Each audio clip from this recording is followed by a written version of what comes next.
How to submit E-Invoice. Hey guys, Jason over here.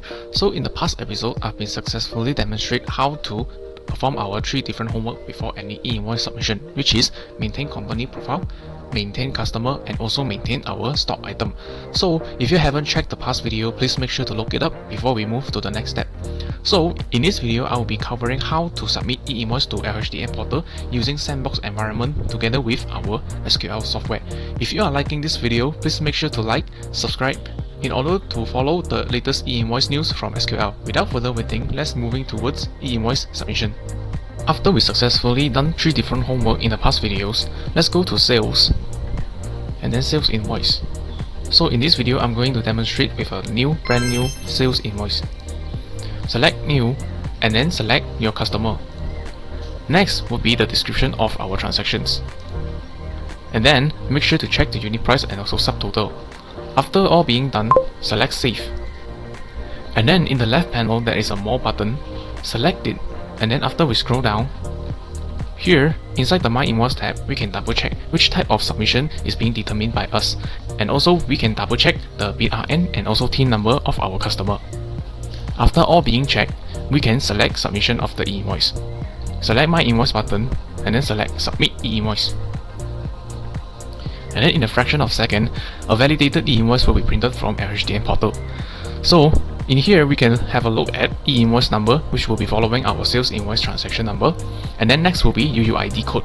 UUID Code is having the same concept as our IC number. It is unique and cannot be duplicated. So each time we perform cancellation for our e-invoice, it will change to another new UUID code for us. And then the most important thing inside this e-invoice era would be the top right hand corner for the QR code. So means that inside e-invoice era, we need to make sure that every single invoice need to include this QR code in order for our customer to scan and retrieve their validated e-invoice. Scrolling down would be our supplier name and also buyer information.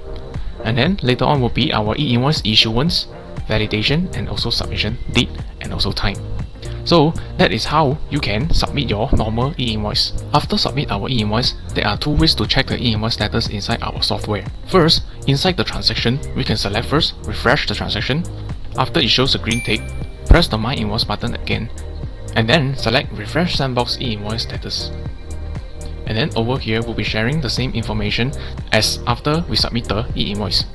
The second way will be select Browse in order to go back to our Sales Invoice interface. And then at the bottom side, as we can see, there is a 2D with green tick, means that after e-invoice submission, you have a total of 72 hours or 3 days to make cancellation or rejection.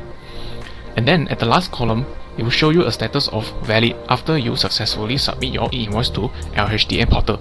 So that is how you can check the status of a submitted validated e-invoice. In the next episode, I will be covering how can we do cancellation of a submitted and validated e-invoice, and how can we check who are the people who submitted this e-invoice to LHDM portal. So stay tuned for more episodes. Thank you and bye.